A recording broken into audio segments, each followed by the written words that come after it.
Sir, the janitorial entrance is around back. The white sales manager's voice cuts through Platinum Aviation's gleaming showroom. The black man in dirt-stained overalls stops mid-stride. Every wealthy customer turns to stare. His weathered hands, the hands that built a billion-dollar empire, hang loosely at his sides. His expression reveals nothing. "I'm here to purchase a private jet," he states simply. The manager's laugh echoes off marble floors. "These start at $8 million. Perhaps you'd like a taxi instead?"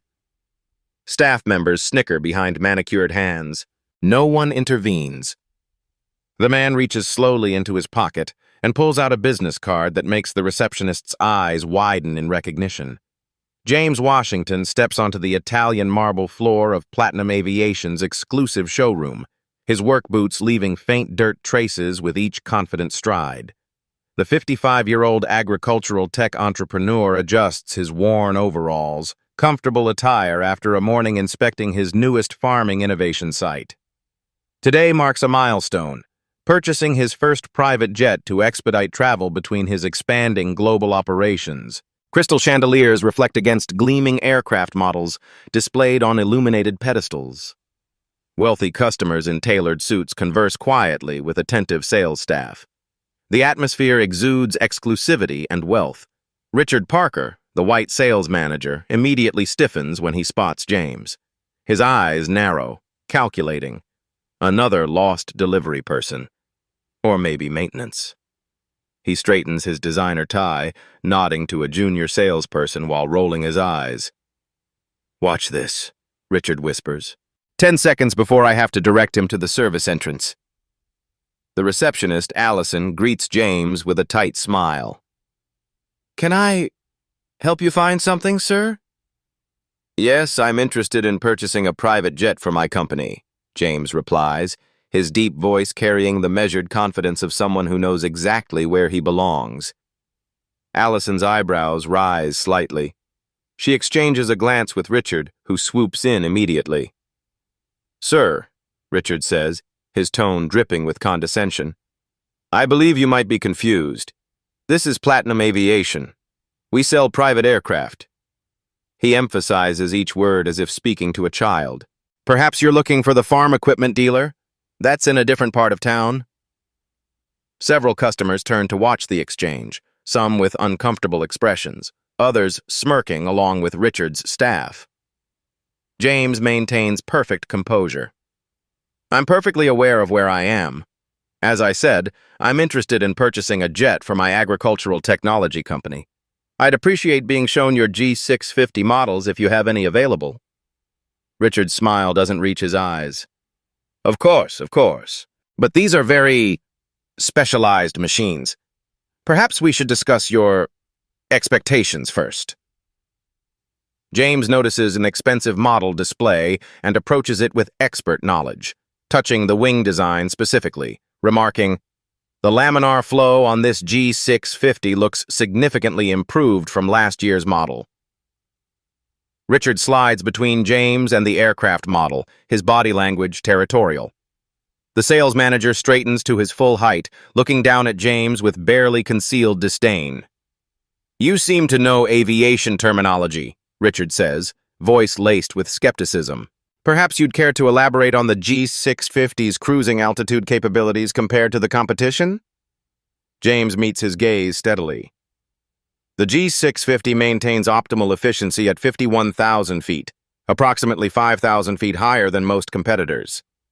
This altitude advantage reduces fuel consumption by roughly 8% over transcontinental distances while minimizing turbulence exposure. Richard blinks, momentarily thrown. He recovers quickly. "And the avionics system?" "Gulfstream's PlaneView 2 with enhanced vision systems and fly-by-wire technology. The head-up display integrates synthetic vision with infrared camera input, providing exceptional situational awareness during difficult landing conditions," James responds without hesitation. Around them, potential customers pretend not to listen while catching every word. A young Latina salesperson, Maya Rodriguez, observes from her desk, her expression increasingly uncomfortable. Richard's smile tightens. Impressive Google research, Mr. Washington. James Washington. Well, Mr. Washington, memorizing specifications is one thing. Understanding the financial realities is another. Richard's voice rises slightly, ensuring nearby customers hear. These aircraft start at $8 million. Annual maintenance runs approximately 7% of purchase price. Operational costs exceed $2,500 per hour. I'm aware of the costs, James replies calmly. Then surely you understand why we require financial pre-qualification before wasting... Richard catches himself, before investing our time with potential clients. Maya shifts uncomfortably at her desk, her eyes meeting James's briefly. Something passes between them, recognition of the situation's impropriety. I'd still like to see your G650 inventory, James says. Company policy, Richard insists, gesturing toward his office.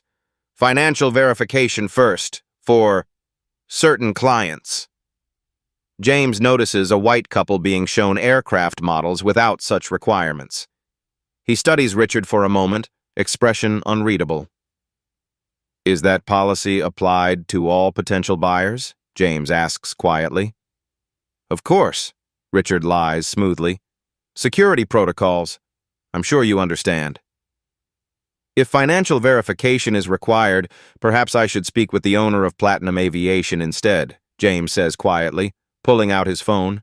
Charles and I were just discussing jets over dinner last night. Richard's laugh echoes through the showroom, sharp, dismissive, and performative. Customers turn to watch the confrontation unfold. Charles Whitman? You had dinner with Charles Whitman? Richard's voice drips with mockery. Our CEO doesn't typically dine with walk-ins off the street. James's expression remains neutral, though something flickers in his eyes, a momentary glimpse of resolved calculation. Let's not waste more time, Richard continues. Company policy requires financial verification for unusual clients. He emphasizes the word while pointedly looking at James's overalls. Just protecting the company from non-serious inquiries. Richard gestures dramatically toward his office. After you. He deliberately leads James through the center of the showroom, rather than taking the shorter route along the perimeter. Potential customers watch their procession, the immaculately dressed sales manager and the black man in farmer's clothes. Richard walks a half step ahead, speaking just loudly enough to ensure others hear. We appreciate your interest, but must be thorough with walk-ins. Our time is valuable, and we cater to legitimate buyers only. Maya Rodriguez watches from her desk, knuckles whitening as she grips her pen. Another salesperson catches her eye and shrugs as if to say, "What can you do?" In Richard's glass-walled office, James sits calmly while Richard remains standing, maintaining the power dynamic. I'll need to see bank statements and identification, Richard says, not bothering to mask his condescension. Private aviation isn't like buying a pickup truck. The operating costs alone exceed what most people earn annually. James begins to speak, but Richard talks over him. Maintenance, hangar fees, pilot salaries. These costs surprise people who don't typically move in these circles. Richard's smile is all teeth. We've had individuals waste our time before, pretending to be what they're not. James silently produces his driver's license. Richard glances at it without truly registering the details. And proof of funds? Unless you'd prefer I call security now. Their office is just down the hall. Through the glass walls, other customers and employees watch the scene unfold.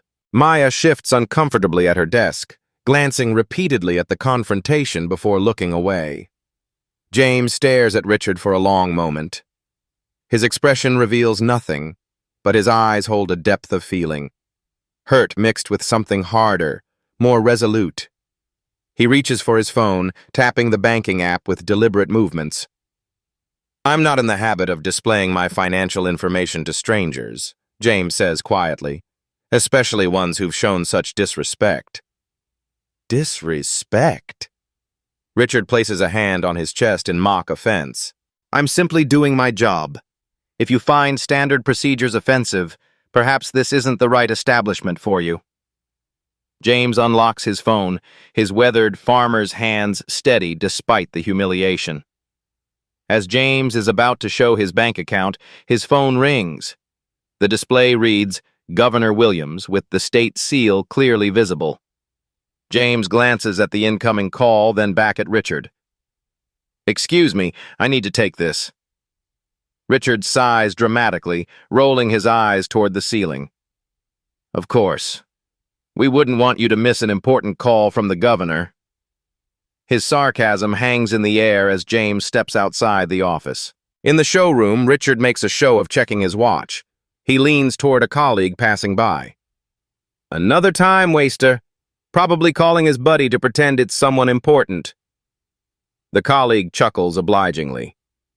Neither notices Maya shifting her phone on her desk, its camera lens pointed directly at them. In a quiet corner near the window display of aircraft models, James speaks with measured respect. "Yes, Governor Williams. The agricultural technology bill is progressing well. The sustainability amendments we discussed are being incorporated." He listens intently, his gaze drifting across the showroom to where Richard continues performing for his colleagues, mimicking James's stance with exaggerated movements. "I understand completely. I'll have the reports on your desk by tomorrow." James pauses. "Actually, Governor, I may need to call you back about another matter, something that requires attention." James ends the call, his expression transforming. The patience in his eyes hardens into resolve. He's made a decision. He texts someone named Marcus. "Plan B at Platinum Aviation, documenting everything." The reply comes instantly. "On it, team standing by." At the sales counter, Richard's voice carries. "These people come in thinking they can waste our time. Doesn't even own a decent pair of shoes, but wants to look at multi-million-dollar aircraft."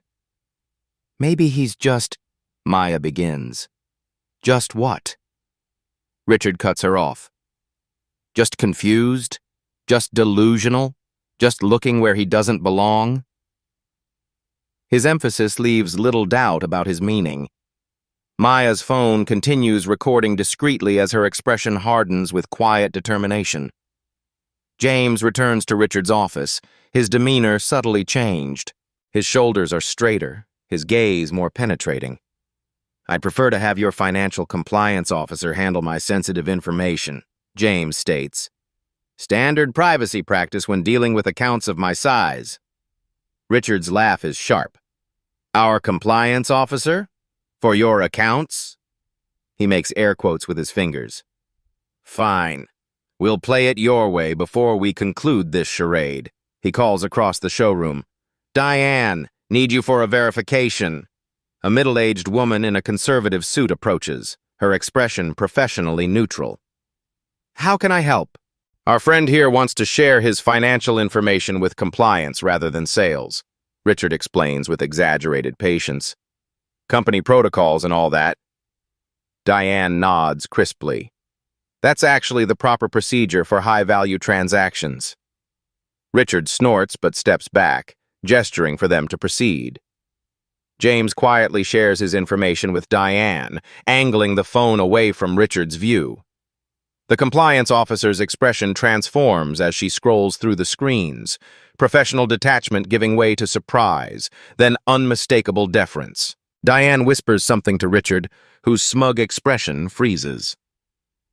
"There must be some mistake," he mutters, grabbing the tablet to verify the information himself.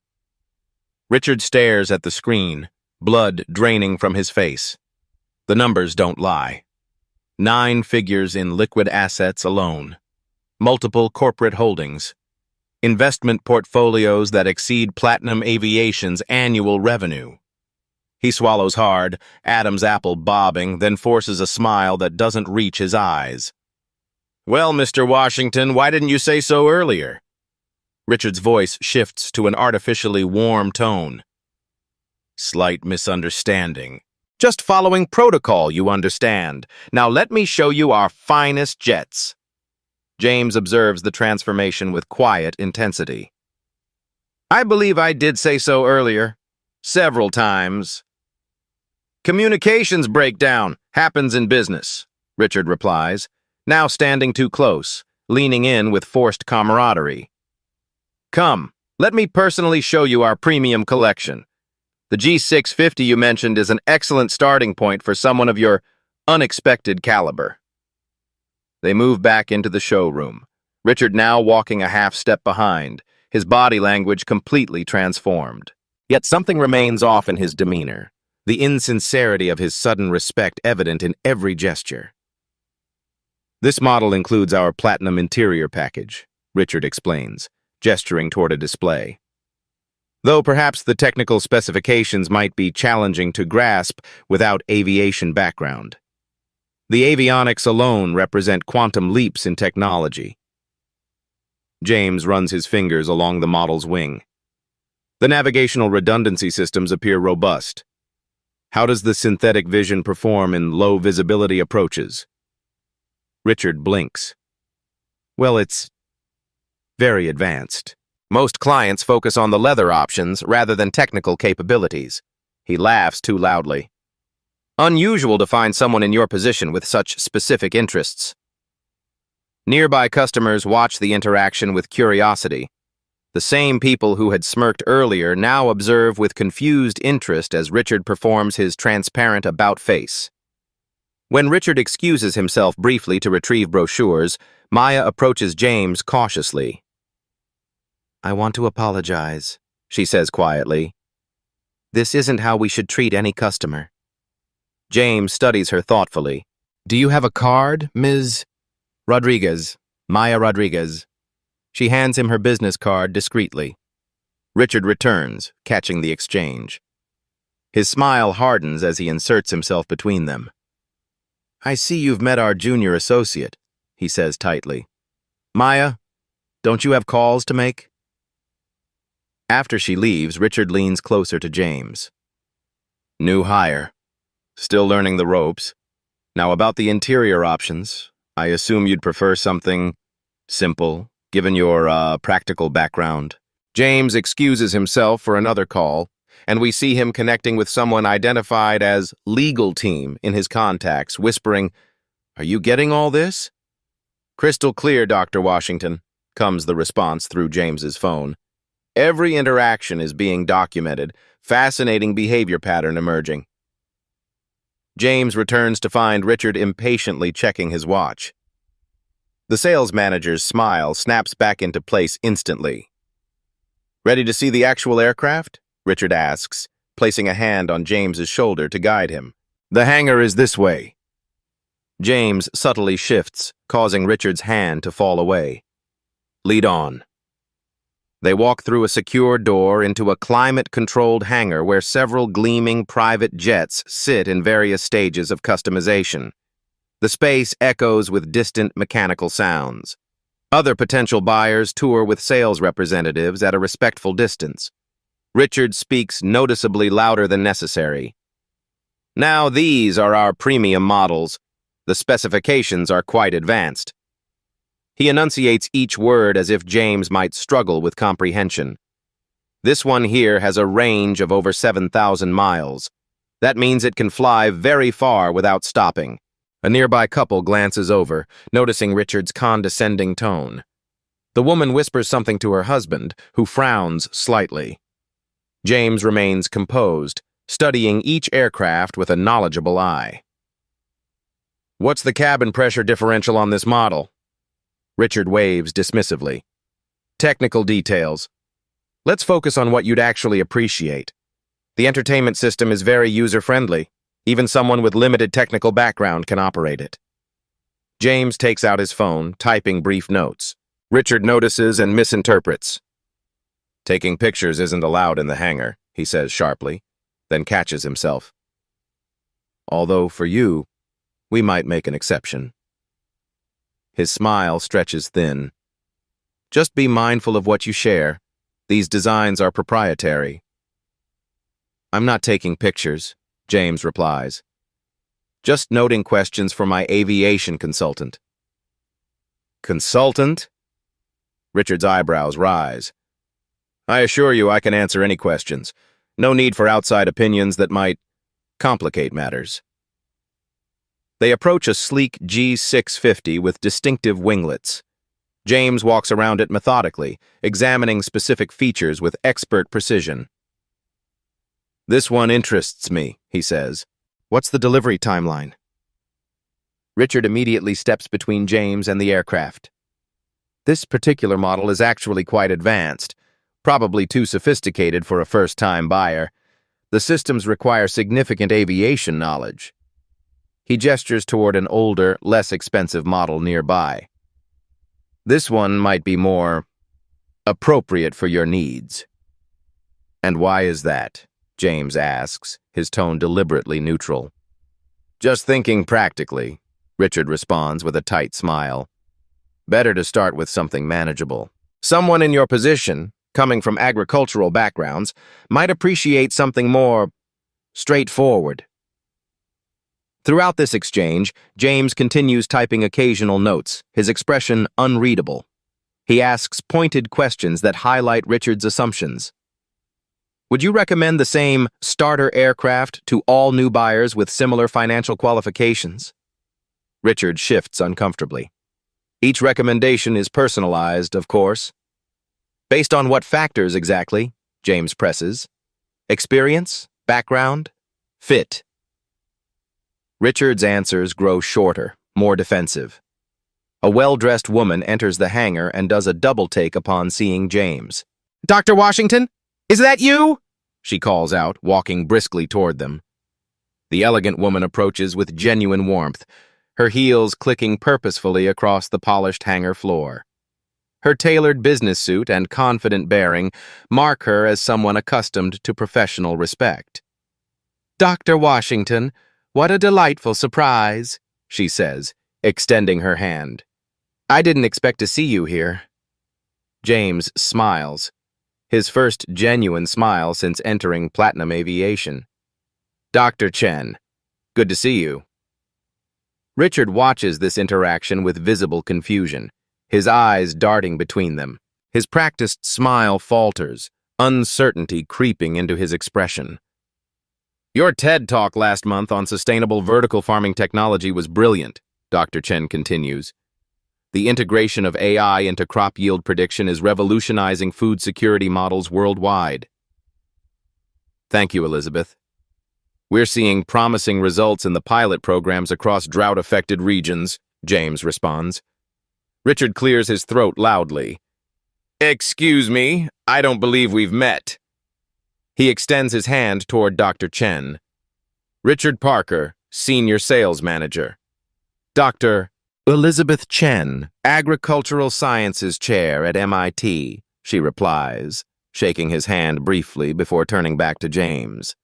"The billion-dollar valuation after your last funding round was well-deserved. Your technologies are scaling even faster than projected."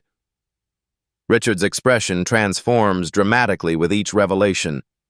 The color drains from his face, replaced by a sickly pallor. "Dr. Washington," Richard says, emphasizing the title he'd ignored earlier, "you never mentioned your credentials." James turns to him with measured calmness. "You never asked about my background, Mr. Parker. You made assumptions." Dr. Chen's gaze sharpens as she picks up on the dynamic. James often has this effect on people. They see the work clothes and miss the brilliant mind behind agritech innovations. She smiles knowingly. It's remarkable how quickly perceptions change when people learn who they're really speaking with. Richard attempts damage control, his words tumbling out. "There's been a misunderstanding. Our standard protocol for all clients. Your behavior has been quite consistent until approximately 2 minutes ago," James observes. "Interesting how additional information suddenly improves customer service quality." Around them, other customers and employees have paused their activities, watching the exchange with undisguised interest. Maya stands near a display case, her expression a mixture of satisfaction and vindication. Richard forces a laugh that sounds more like a wheeze. "Dr. Washington, perhaps we should restart our consultation. I'd be honored to personally ensure you receive our premium service package reserved for our most distinguished clients. That won't be necessary, James replies, his tone measured. I've seen enough to make informed decisions. Richard's smile freezes in place, panic flashing behind his eyes. About the aircraft selection? I'd be happy to show you additional models that better suit someone of your stature. About more than just aircraft, James says quietly. As Richard fumbles to recover, James's phone rings again. The caller ID reads, Charles Whitman, Platinum Aviation CEO.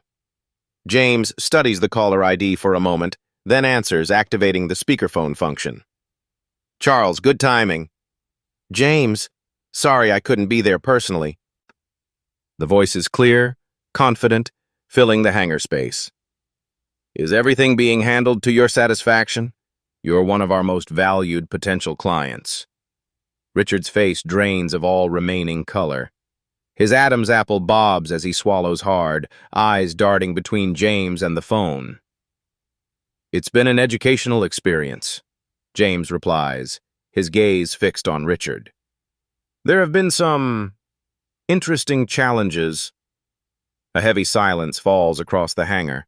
Other sales representatives freeze in place. Customers stop their conversations, turning to witness the unfolding scene. Challenges? Charles's voice sharpens. What kind of challenges?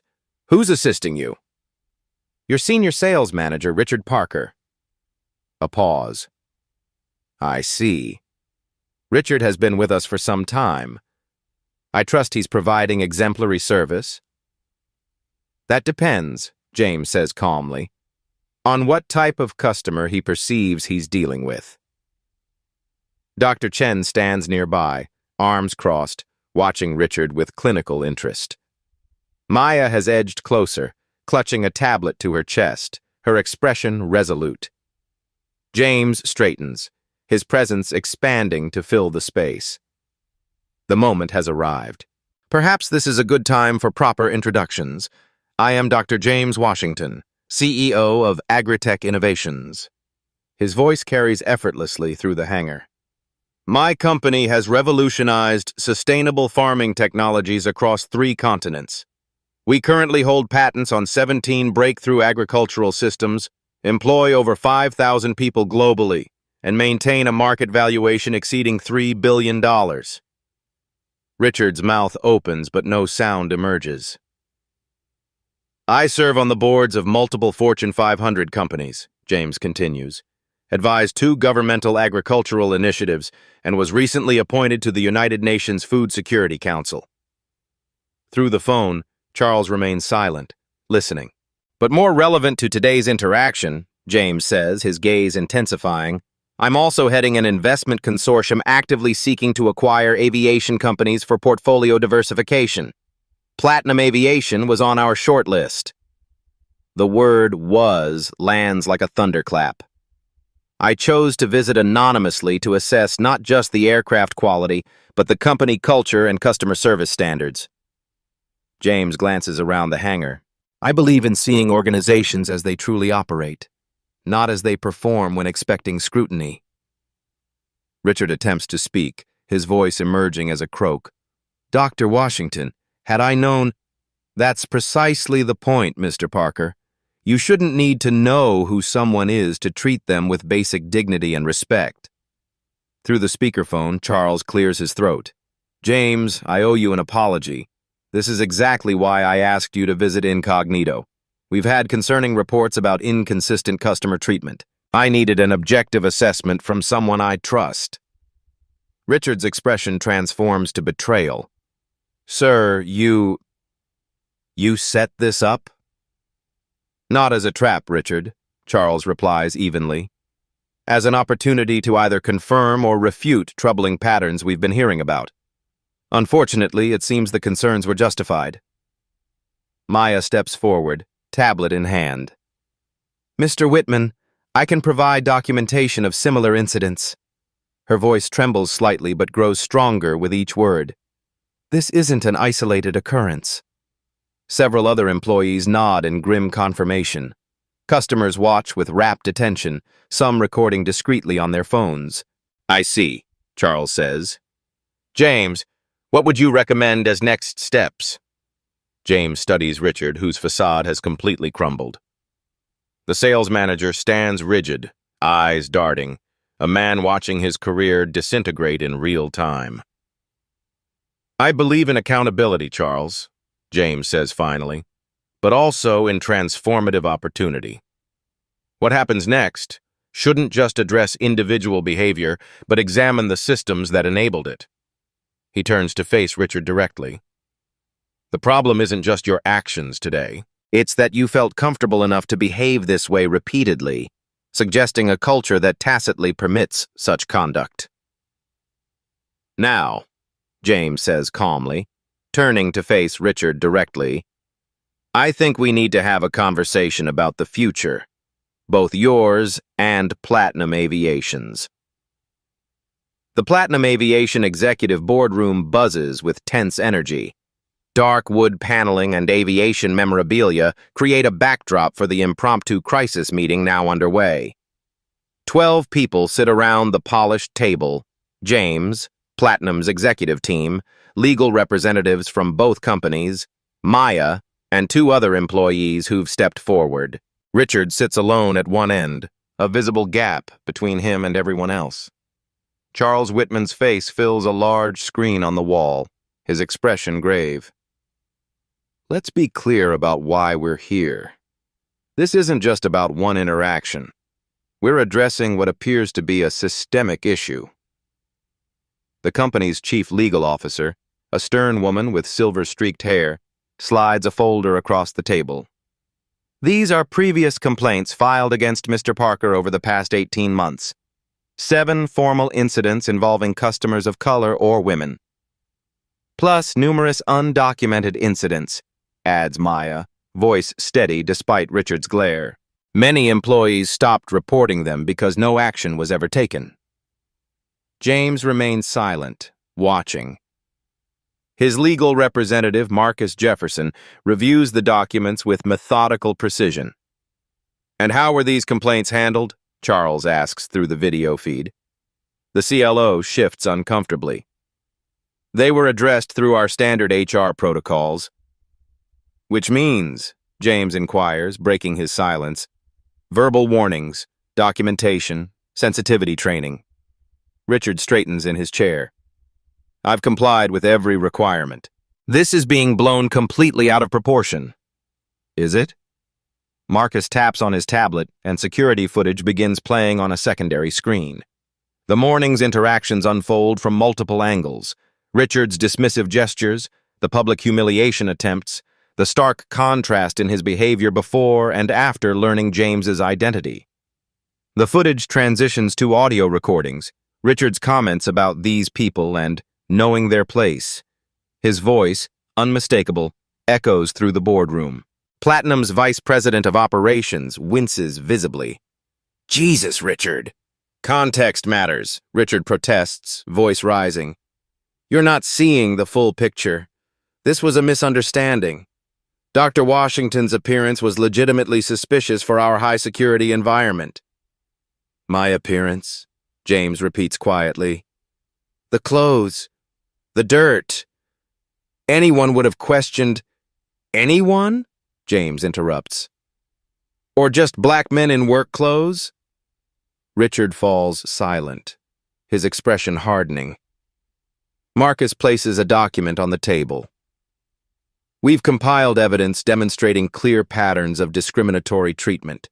Security footage shows white customers in casual attire receiving substantially different treatment than customers of color in identical circumstances." Maya steps forward.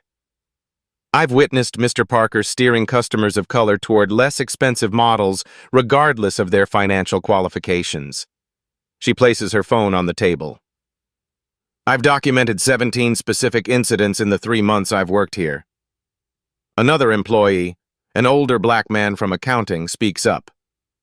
"This extends beyond customer interactions. Internal advancement opportunities, performance evaluations, even casual interactions in break rooms follow the same patterns." Richard's attorney interjects. My client has an exemplary sales record. These allegations are subjective interpretations of normal business judgments. James leans forward. Let me outline the situation clearly. You have two paths forward. He places two folders on the table. Option 1. We pursue this matter publicly through legal channels. I have the resources, evidence, and determination to see that through to its conclusion.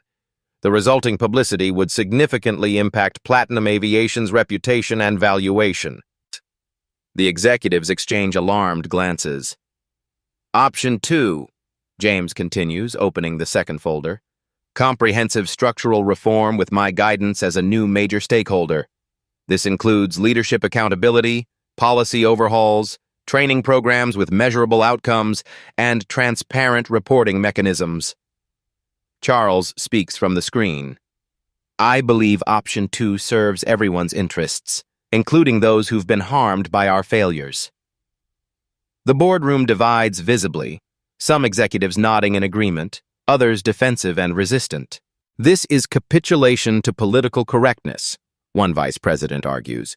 We can't upend company culture based on subjective perceptions. Perception becomes reality in the marketplace, James counters. But this isn't about perception. It's about documented patterns of discriminatory behavior that harm your business performance. He stands, activating a presentation on his tablet. Charts and graphs appear on the main screen. These are metrics from companies across multiple sectors. Those with inclusive practices consistently outperform their peers by significant margins. This isn't social activism. It's sound business strategy. Richard scoffs. So we're supposed to apologize for maintaining standards? Dr. Washington was being oversensitive. His appearance was legitimately suspicious. The room falls silent. Even Richard's attorney winces. Thank you for that clarification, Marcus says quietly, making a note. The record will reflect your statement. Maya presents her own evidence. Screenshots, recordings, documented patterns showing Richard's behavior represents a broader cultural problem within the company. Let me be clear, Charles says from the screen. I support Dr. Washington's assessment and proposal. This company will implement comprehensive reforms.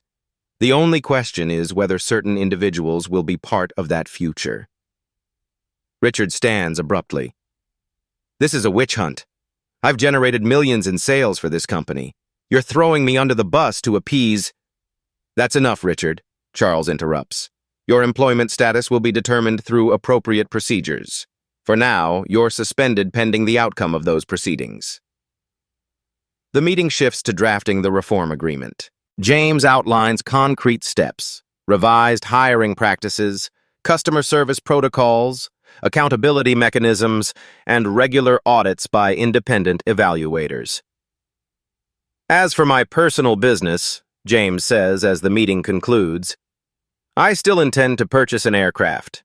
And yes, I'm still considering an investment in Platinum Aviation, contingent upon these reforms being implemented with full commitment. He turns to Maya. I believe you'd be an excellent person to assist with my purchase, Ms. Rodriguez. Richard watches from the corner, his expression dark as the power dynamics he's taken for granted shift irrevocably before his eyes. As the executives file out, James makes one more call. CNN Business? I'd like to discuss an exclusive story about corporate accountability and racial bias in luxury. Richard Parker sits rigidly in Platinum Aviation's third-floor hearing room, facing a panel of 5 solemn evaluators. Sunlight streams through vertical blinds, casting striped shadows across the conference table. The formal termination hearing, scheduled for 9:00 a.m., is now in its second hour. The room's arrangement emphasizes the power imbalance. Richard and his attorney isolated on one side, the HR director, legal counsel, and 3 senior executives on the other. Behind them sits a stenographer recording every word. Wall-mounted cameras capture the proceedings from multiple angles. Let's review the evidence again, states Caroline Wu, HR director, her voice dispassionately professional.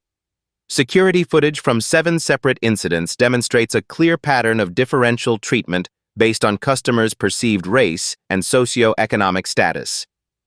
Richard's attorney, a nervous man with thinning hair, attempts to redirect. My client has 22 years of exemplary sales performance. This isolated incident with Dr. Washington has been misinterpreted as representing a broader pattern. Isolated? Caroline raises an eyebrow, sliding forward a thick folder. We have documented complaints spanning 5 years. Testimonials from 17 current and former employees. Customer feedback surveys showing statistically significant disparities in satisfaction ratings along racial lines. The attorney adjusts his tie. Context matters. Sales is a relationship business. Different approaches for different customers represent adaptability, not discrimination. Maya Rodriguez enters with a tablet, her testimony scheduled next. Richard glares at her, but she meets his gaze steadily before taking her seat. The video evidence speaks for itself, Caroline continues, activating a screen that displays side-by-side footage. Here we see Mr. Parker's approach to similarly qualified customers on the same day. Note the stark differences in language, personal space, and assumption of financial capability. Richard shifts uncomfortably as his own voice plays through the speakers. These people need to understand there are places they belong and places they don't. That statement lacks context, his attorney protests weakly. Maya presents her documentation, dates, times, specific interactions, her voice steady despite Richard's intimidating stare. This wasn't occasional or accidental. It was systematic. Mr. Parker trained new sales staff to profile customers based on appearance, explicitly advising different treatment protocols. Other employees testify to similar experiences, both as witnesses and recipients of Richard's discrimination. The evidence mounts, becoming irrefutable. Richard's composure finally cracks. This is ridiculous. Of course we treat people differently based on how they present themselves. That's just common sense in luxury sales. If someone walks in looking like they can't afford our products, we don't waste time. His attorney winces, touching Richard's arm in warning, but Richard shakes him off. Washington was dressed like a field hand. Am I supposed to ignore that? Pretend I don't see what's right in front of me? This whole charade is about appeasing a wealthy client, not actual wrongdoing. The room falls silent. Caroline makes a note, her expression unchanged. Thank you for that clarification, Mr. Parker. The panel deliberates for less than 30 minutes.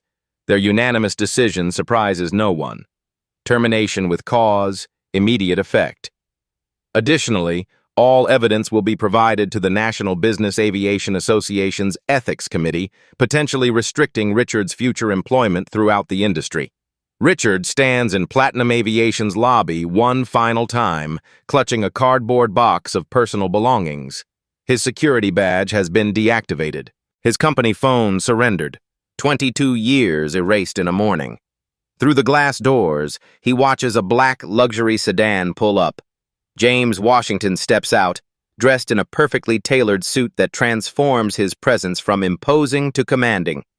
Their eyes meet briefly across the distance, James's gaze steady and untriumphant, Richard's breaking away first.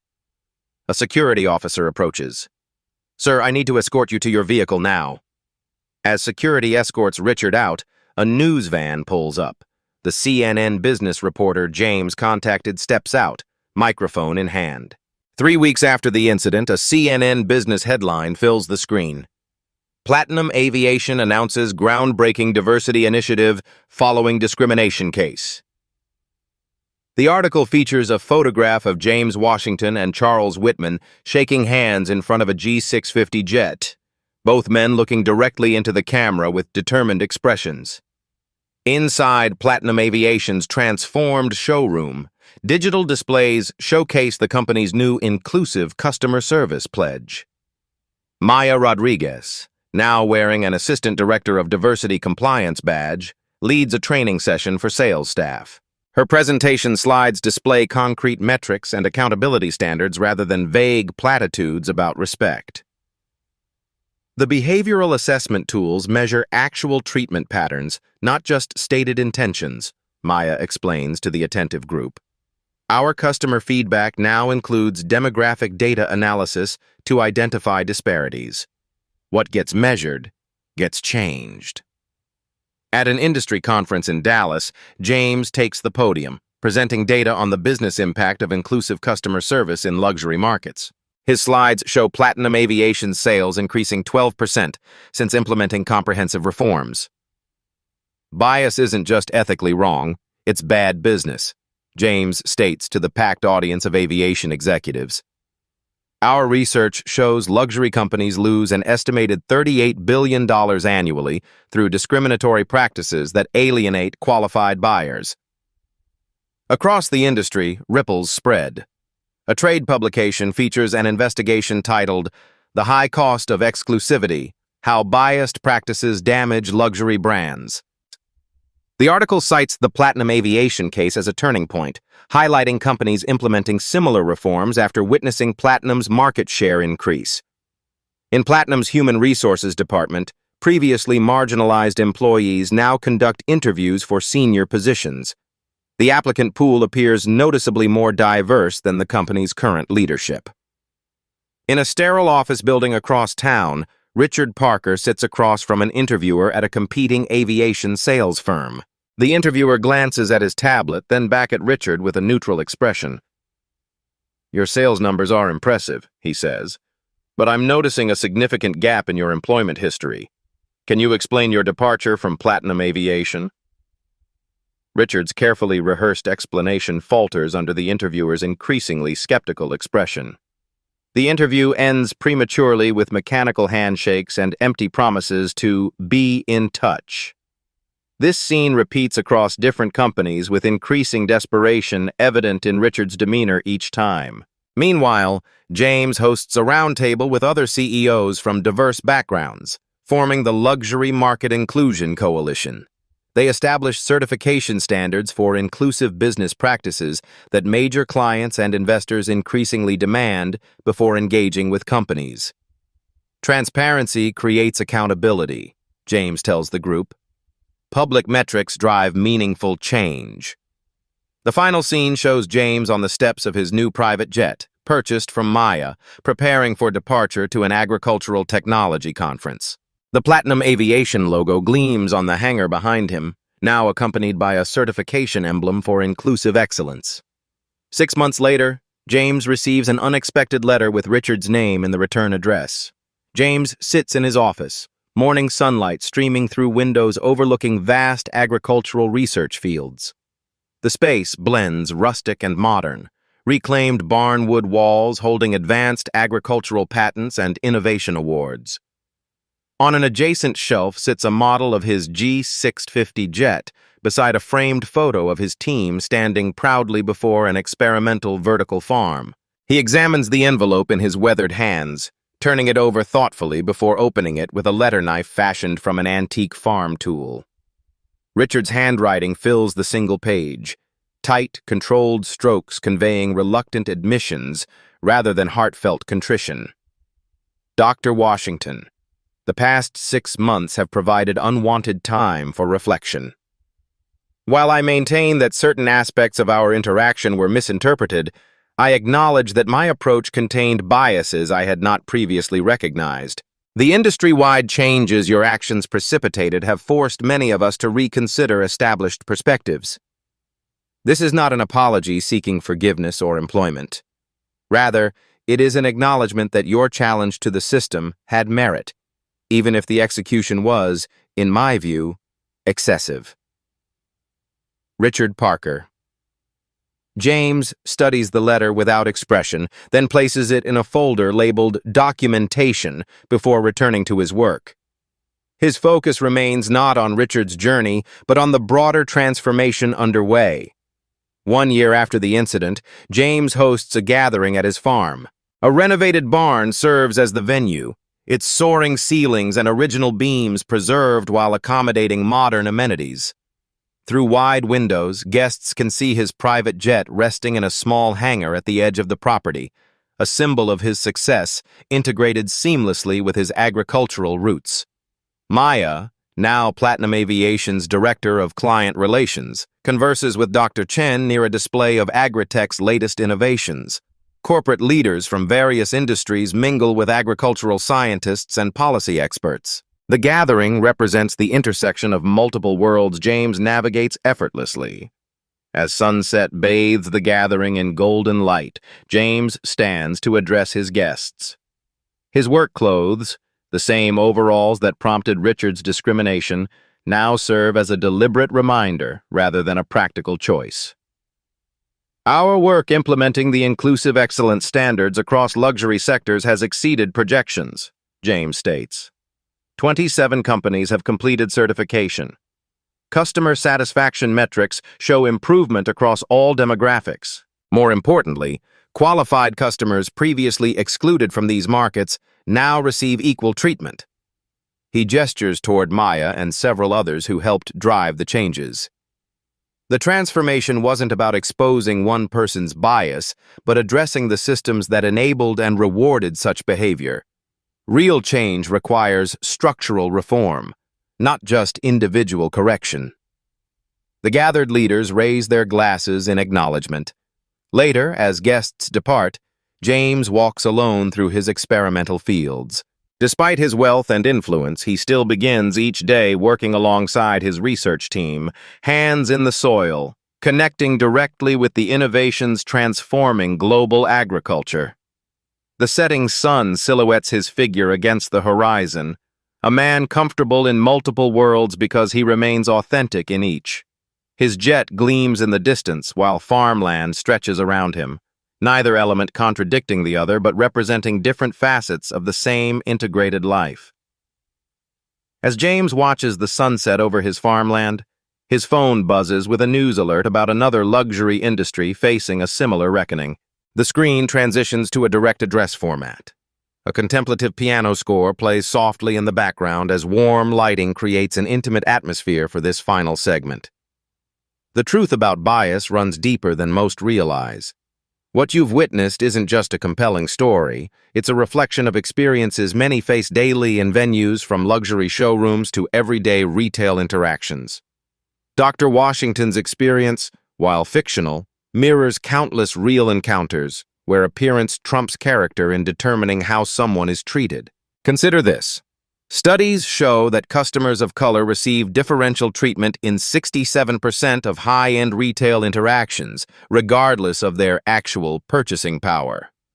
This systematic exclusion costs luxury markets billions annually in lost sales, damaged reputations, and litigation. But beyond business implications lie human costs, dignity diminished, opportunities denied, and potential unrealized. The subtle trauma of repeatedly being judged not by character or capability, but by superficial characteristics beyond one's control. The Washington story illustrates how power can realign when we respond to discrimination not with matched aggression, but with strategic dignity.